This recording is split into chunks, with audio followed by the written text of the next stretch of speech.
Hello, 15,000 followers at mga supporters sa Facebook and all other social media accounts.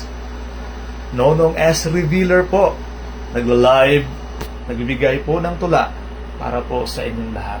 Sana po ay magustuhan po ninyo, paki-share, paki-like, and react po or comment kung tunay kang guro. Ang pamagat po ng tulang ito ay Sana. Sana, buhay na mga bayani, gurong mga itinangi, pag-asa ng mga salinlahi, tunay ngang mga pinili. Kung maraming pera lang ang iyong inaasam-asam, maging guro'y kalimutan. Huwag mong pagsumikapan. Sa lapi lang ba ang iyong nais? Sa DepEd, ika'y magtitiis. Mababang sweldo'y iyo. Pawang madlang serbisyo. Sana'y makita't mapagtanto, gobyernong may malasakit kuno. 15K pesos across the board, aumento sa ating mga sahod. Sana nga'y makasabay na sa ibang mga manggagawa. Sana ay huwag maiwanan. Sana ay huwag pabayaan. Nalulungkot ang Diyos dahil sa paghihikahos ng mga buhay na bayaning para bang kanilang binusabos. From Nonong Revealer TV po, please like, comment, share, and react. Bakit po ba ganito na lang ang laman ng tulang ito?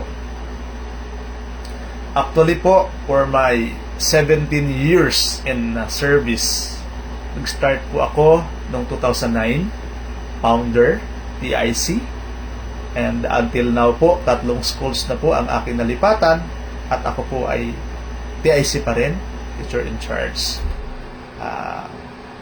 Siyempre po, tayo po ay isa sa mga EnQuest passers at naghihintay po ng tamang pagkakataon at panahon na maawa at mahabag po ang ating pong pamahalaan, ang ating pong departamento, na bakit hindi pa rin kami ma-hired as Principal 1 sa kabila na kami ay passers na.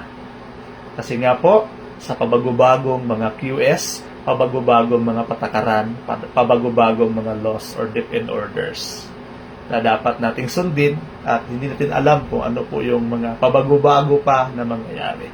And I'm hoping and praying po na mapanood po ng ating pamahalaan at mabigyan din po tayo ng pagkakataon po ng pagpapaglingkod bayan. At maabot na po at maibigay na rin po sana kung ano man po ang amin pong napasahan.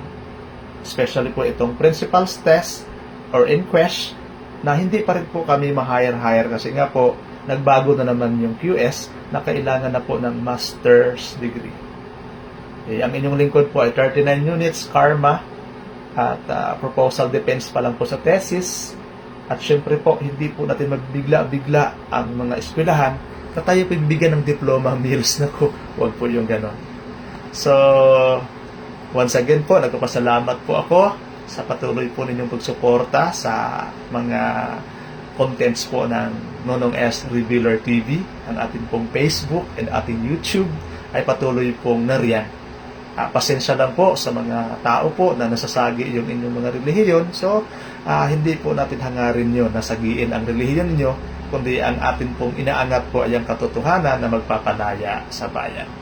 At bilang isang guro, bilang isang mga napili ni Jesus, bilang amin pong master teacher na si Jesus, tayo po ay naglalakas loob po para po sa kapakanan ng ating pong mamamayan, ng mga Pilipino sa hinaharap.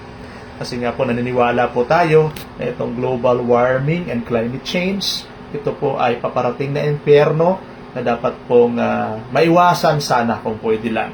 Kasi nandyan sa Genesis chapter 2 verse 15 na ating pangalagaan at ingatan itong ating tahanang dako. At ang tahanang dakong ito ay walang iba kundi ito ang katawan ng ating Diyos.